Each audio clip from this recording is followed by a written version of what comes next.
जय श्री राम। श्री गणेशाय नमो नमः। अनंत वासुदेव की महिमा तथा पुरुषोत्तम क्षेत्र के महात्म्य का उपसंहार। मुनि बोले, देव भगवान की यह कथा सुनने से हमें तृप्ति नहीं होती। आप पुनः परम गोपनीय रहस्य का वर्णन कीजिए। अनंत वासुदेव की महिमा का आपने भली भांति वर्णन नहीं किया, अब हम उसी को सुनना चाहते हैं। आप विस्तार पूर्वक बतलाइए। ब्रह्मा जी ने कहा, मुनिवर, अनंत वासुदेव का महात्म्य सार से भी अत्यंत सारतर वस्तु है। वह इस पृथ्वी पर दुर्लभ है। विप्रगण आदि कल्प की बात है। मैंने देव शिल्पियों में श्रेष्ठ विश्वकर्मा को बुलाकर कहा, तुम पृथ्वी पर भगवान वासुदेव की शिलामयी प्रतिमा बनाओ, जिसका दर्शन करके इंद्र आदि देवता और मनुष्य भक्ति पूर्वक भगवान वासुदेव की आराधना करे और उनकी कृपा से निर्भय होकर रहे। मेरी बात सुनकर विश्वकर्मा ने तत्काल ही एक सुंदर और सुदृढ़ प्रतिमा बनाई, जिसके हाथों में शंख चक्र गदा और पद्म शोभा पा रहे थे। भगवान का वह विग्रह सब प्रकार के शुभ लक्षणों से संपन्न और अत्यंत प्रभावशाली था। नेत्र कमल दल के समान विशाल थे। वृक्ष स्थल में श्रीवत्स का चिन्ह सुशोभित था। हृदय देश वनमाला से आवृत हो रहा था। मस्तक पर मुकुट और भुजाओं में अड़ंग शोभा पाते थे। कंधे मोटे पड़ते थे। कानों में कुंडल झिलमिला रहे थे। श्याम अंग पर पीताम्बर की अपूर्व शोभा थी। इस प्रकार वह प्रतिमा दिव्य थी। स्थापना का समय आने पर स्वयं मैंने ही गूढ़ मंत्रों द्वारा उसे स्थापित किया। उस समय देवराज इंद्र ऐरावत पर सवार हो समस्त देवताओं के साथ मेरे लोक में आए। उन्होंने स्नान दान और आदि द्वारा भगवत प्राप्ति मां को प्रसन्न किया भगवती प्रतिमा को प्रसन्न किया और उसे लेकर वे अपनी अमरावती पुरी में चले गए। वहां इंद्र भवन में उसे पधार कर उन्होंने मन, वाणी और शरीर को संयम में रखते हुए दीर्घ काल तक भगवान की आराधना की और उन्हीं के प्रसाद से वृत्र एवं नमूची आदि क्रूर राक्षसों तथा भयंकर दानवों का संहार करके तीनों लोकों का राज्य भोगा। द्वितीय युग त्रेता आने पर महापराक्रमी राक्षस राज रावण बड़ा प्रतापी हुआ। उसने 10,000 वर्षों तक निराहार और जितेंद्रिय रहकर अत्यंत कठोर व्रत का पालन करते हुए भारी तपस्या की और दूसरों के लिए अत्यंत दुष्कर थी।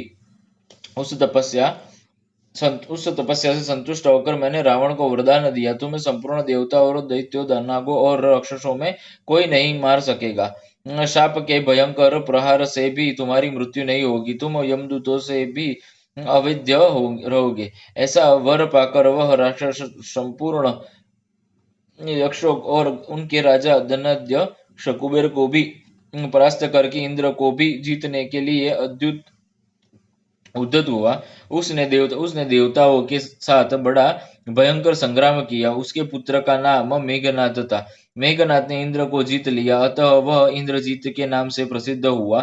तदंतर बलवान रावण ने अमरावती पुरी में प्रवेश करके देवराज इंद्र के सुंदर भवन में भगवान वासुदेव की प्रतिमा देखी, जो अजंग के समान श्याम वर्ण और समस्त शुभ लक्षणों से प्रसन्न थी। पद्म पत्र के समान विशाल नेत्र, वनमाला से ढके हुए वक्षस्थल में श्रीवत्स का सुंदर चिन्ह, मस्तक पर मुकुट, भुजाओं में बाजूबंद, हाथों में षडंग चक्र गदा और पद्म, शरीर पर पीताम्बर, 4 भुजाएं तथा अंगों में समस्त आभूषण शोभा दे रहे थे।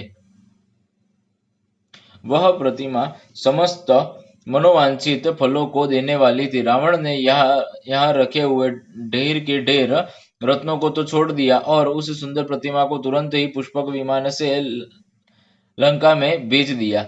वह रावण के छोटे भाई धर्मात्मा विभीषण नगर अध्यक्ष थे। वे सदा भगवान नारायण के भजन में लगे रहते थे। देवराज की भूमि से आई हुई उस दिव्य प्रतिमा को देखकर उनके शरीर में रोमांच हो आया। उन्होंने बड़ा विस्मय हुआ विभीषण विभीषण ने प्रसन्न चित्त से मस्तक झुकाकर भगवान को प्रणाम किया और कहा, आज मेरा जन्म सफल हो गया। आज मेरी तपस्या का फल मिल गया। यो कहकर धर्मात्मा विभीषण बारंबार भगवान को प्रणाम करके अपने बड़े भाई के पास गए और हाथ जोड़कर बोले, राजन, आप वह प्रतिमा देकर मुझ पर कृपा कीजिए। मैं उसकी आराधना करके भव सागर से पार होना चाहता हूँ। भाई की बात सुनकर रावण ने कहा, वीर, तुम प्रतिमा ले लो, मैं उसे लेकर क्या करूंगा। मैं तो ब्रह्मा जी की आराधना करके तीनों लोकों पर विजय पा रहा हूँ। विभीषण बड़े बुद्धिमान थे। उन्होंने वह कल्याणमयी प्रतिमा ले ली और उसके द्वारा 108 वर्षों तक भगवान विष्णु की आराधना की।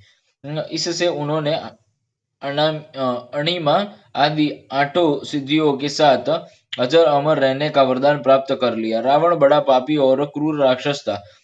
उसने उसने देवता, गंधर्व, किन्नर, लोकपाल, मनुष्य, मुनि और सिद्धों के भी युद्ध में जीतकर उनकी स्त्रियों को हर लिया और लंका नगरी में जाकर रखा। फिर सीता के लिए मोहित होकर उनसे उनको भी हर लाने का प्रयत्न किया। श्री राम के सम्मुख जाने में उसे भय होता था, इसीलिए मारीच को सुवर्णमय मृग के रूप में भेजकर उन्हें आश्रम से दूर हटा दिया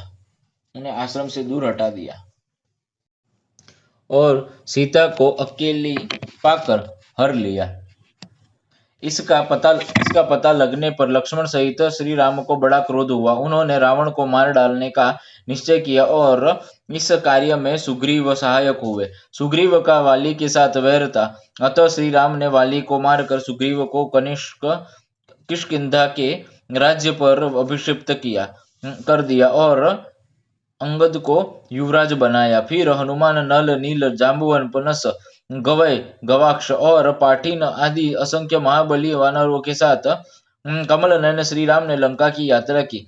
उन्होंने समुद्र में पर्वतों की बड़ी बड़ी चट्टानें डालकर पुल बंधाया और विशाल सेना के साथ समुद्र को पार किया। रावण ने राक्षसों को साथ लेकर भगवान श्री राम के साथ घोर संग्राम किया। परम पराक्रमी श्री रघुनाथ जी ने महोदर, परस्त, निकुंभ, कुंभ, नरातक, यमांतक, मालड्य, माल्यवान, इंद्रजीत, कुंभकर्ण तथा रावण को मारकर विदेह कुमारी सीता को अग्नि परीक्षा द्वारा शुद्ध प्रमाणित किया और विभीषण को राज्य दे भगवान वासुदेव की प्रतिमा को साथ लेकर वे पुष्पक विमान पर आरूढ़ हुए और अनायास ही पूर्वजों द्वारा पालित अयोध्या नगरी में जा पहुंचे। भक्त वत्सल श्री रघुनाथ जी ने अपने छोटे भाई भरत और शत्रुघ्न को भिन्न भिन्न राज्यों पर अभिषिक्त किया और स्वयं सम्राट की भांति समस्त भूमंडल के राज्य पर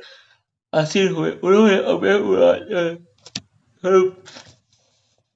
श्री विष्णु की उस प्रतिमा का आराधना करते हुए समुद्र पर्यंत पृथ्वी का 11,000 वर्षों तक पालन किया। उसके बाद वे अपने वैष्णव धाम में प्रवेश कर गए। उस समय श्री राम ने वह प्रतिमा समुद्र को दे दी और कहा, अपने जल और रत्नों के साथ तुम इस प्रतिमा की भी रक्षा करो। द्वापर आने पर जब जगदीश्वर भगवान विष्णु पृथ्वी की प्रार्थना से कंस आदि वध करने के लिए बलभद्र जी के साथ वासुदेव जी के कुल में अवतीर्ण हुए, उस समय नदियों के स्वामी समुद्र ने उस परम दुर्लभ पुण्यमय पुरुषोत्तम क्षेत्र में संपूर्ण लोकों का हित करने के लिए उक्त प्रतिमा को प्रकट किया, जो संपूर्ण मनोवांछित फलों को देने वाली थी।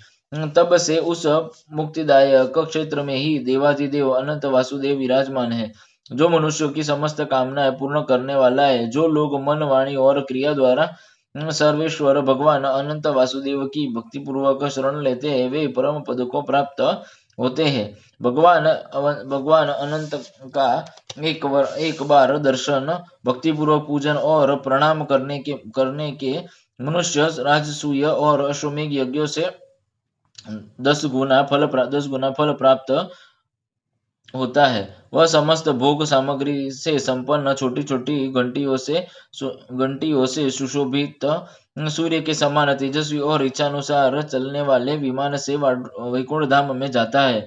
उस समय द्विजांगनाएं उसकी सेवा में रहती है और गंधर्व उसके यश का गान करते हैं। वह अपने साथ कुल की 21 पीढ़ियों को भी उद्धार कर देता है। मुनिवर, इस प्रकार मैंने भगवान अनंत के संबंध में कुछ निवेदन किया। और ऐसा मनुष्य है जो 100 वर्षों में भी उनके गुणों का वर्णन कर सके। इस प्रकार मनुष्य को भोग और मोक्ष देने वाले परम दुर्लभ पुरुषोत्तम क्षेत्र तथा अनंत वासुदेव के महात्मा वर्णन किया गया। पुरुषोत्तम क्षेत्र में शंख चक्र गदा पद्म और पीताम्बर धारण करने वाले कमल नयन भगवान श्री